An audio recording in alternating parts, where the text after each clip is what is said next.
आप कैसे हैं? धन्यवाद मनोज जी, आयुष्मान से विजिट करने के लिए बुद्धा कैंसर सेंटर को आपके टीम के द्वारा।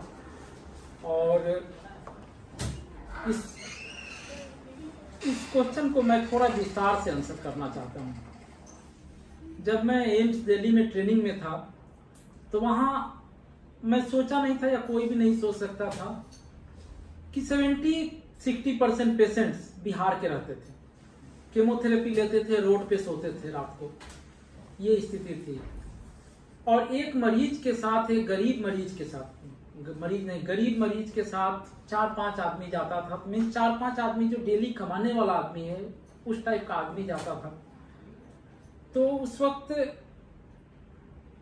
मतलब कभी कभी ऐसा होता था ना कि जब स्टार्टिंग फेज में लोग बोल देते थे वहां की कि ये बिहार स्टेज का कैंसर है, तो हमें समझ में नहीं आता था कि ये बिहार स्टेज कोई नया होगा, नए थे।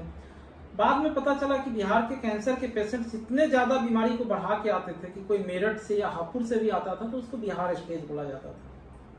फिर हमने सोचा कि वापस जाके ही अपना इस काम करना है, चाहे जैसे भी करना है। इनफैक्ट मेरे जो गाइड थे, मेरे डायरेक्टर थे, उनका भी वही था कि हम तभी खुश होंगे कि आप वापस जाइएगा। वापस आने के बाद हमने यहाँ सरकारी अस्पताल में भी अप्लाई किया, लेकिन चीजें इतनी स्लो थी। एक बार अप्लाई करने के बाद उसका फिर से अप्लाई कीजिए, कुछ केस हो गया, कुछ हो गया, मैं इंस्टीट्यूट का नाम नहीं बोलूंगा। फिर अप्लाई किया 2012 से जब मैं दिल्ली में था तब से 16 तक यही प्रक्रिया चलते रहा, अप्लाई कोई इंटरव्यू नहीं। तब हम सोचे कि अब मार्केट में जाके जैसे भी हो काम करना है। प्राइवेट में अपना काम शुरू किया, 2 बेड से ये हॉस्पिटल को शुरू किया, बुद्धा कैंसर सेंटर का। मेन चैलेंजेस था कि जो हमारे तब भी और जब अपना प्रैक्टिस शुरू किया, गरीब पेशेंट थे जो 1-2 विजिट के बाद हमारे यहाँ नहीं रह पाते थे, क्योंकि मेरा प्राइवेट सेटअप था। हम थोड़ा मदद कर सकते थे लेकिन हम फ्री में नहीं कर सकते थे। जब से हमारा हॉस्पिटल आयुष्मान से अटैच हुआ है, मतलब मुझे याद नहीं है कि किसी गरीब पेशेंट को वापस जाना पड़ा हो इस दरवाजे से कि हम यहाँ इलाज नहीं करा पाए। आयुष्मान से जुड़कर अच्छा लगा। हाँ, तो ये सरकार की one of the best means जो भी अमेंडमेंट्स है हेल्थ पॉलिसी में, कि आज एक गरीब मरीज भी बेस्ट से बेस्ट हॉस्पिटल में जाके फ्री ऑफ कॉस्ट ट्रीटमेंट कर सकता है, जहां उसे खाने की भी चिंता नहीं है उसके मरीज को और परिजनों को। तो ये मैं इस मीन्स स्कीम का मीन्स आप बोल सकते हैं कि मैं इसका फैन हूँ। डॉक्टर साहब, आप डीएम ऑन्कोलॉजी हैं। हाँ। आपके यहाँ किस प्रकार के कैंसर रोगी आते हैं? आमतौर पे अगर पूछिएगा तो बिहार है गॉल ब्लैडर कैंसर का कैपिटल है, तो मैक्सिमम अगर मैं 4 मरीज भी दिन में देखता हूँ तो एक गॉल ब्लैडर कैंसर का रहता है। इसके अलावा मुंह का cancer, breast cancer, blood cancer, ये कॉमन कैंसर थे जो रहते हैं।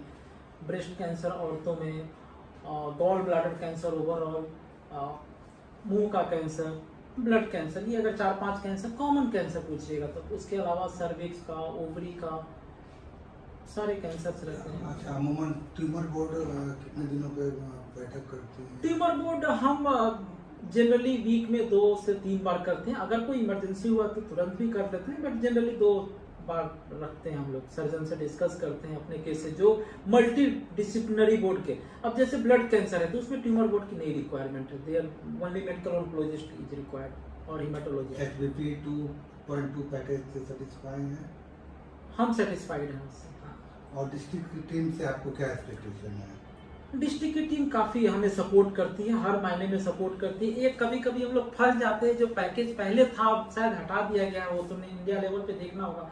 जो इमरजेंसी पैकेज था, जैसे कोई पेशेंट वेंटिलेटर पे चला गया या कोई पेन एंड पैलिएटिव का पेशेंट है जो घर नहीं ले जा सकता है, तो उसके लिए कोई ऐसे पेन एंड पैलिएशन का पैकेज नहीं है।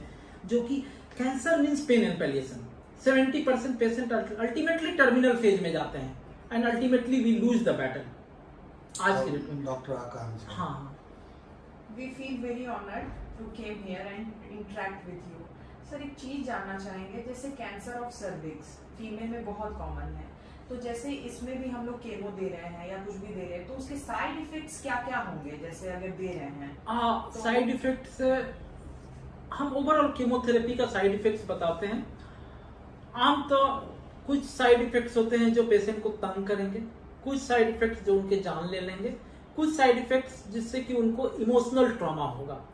तो ये 3 फेज में साइड इफेक्ट्स। और चौथा साइड इफेक्ट्स लॉन्ग टर्म, आज से अगर मैंने 5 साल के बच्चे को केमोथेरेपी दे के ठीक कर दिया कैंसर, हमने पूरा मेडल हर जगह बता दिया कि ठीक कर दिया, लेकिन इस 5 साल के बच्चे को हमको 70 साल तक जिंदा रखना है।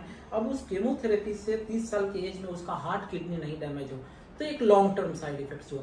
शॉर्ट टर्म साइड इफेक्ट्स जो 2 दिन 3 दिन में उसको तंग करेगा, लॉन्ग टर्म जो है उसको आप कैसे मैनेज करें? हम बता रहे हैं पूरा। जो शॉर्ट टर्म साइड इफेक्ट्स है 2-3 दिन में, वो उल्टी, बदन दर्द, ये सब मेनली होता है, और नींद नहीं आना, कब्जियत। तो उल्टी को रोकने के लिए आज इतनी एडवांस दवाइयां हैं कि आज अगर हम अच्छे से मैनेज करें तो उल्टी नहीं होती। अगर पेशेंट उल्टी कर रहा है तो हमें लगता है कि कहीं ना कहीं हम दवाइयों में थोड़ा हमें और अच्छे से देखना चाहिए था।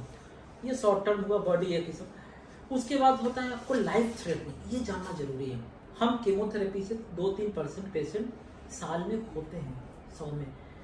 वो है कि जब WBC कमे 1000 से नीचे और बुखार लगे, तो वो जैसे हार्ट अटैक इमरजेंसी होते हैं वैसे उसमें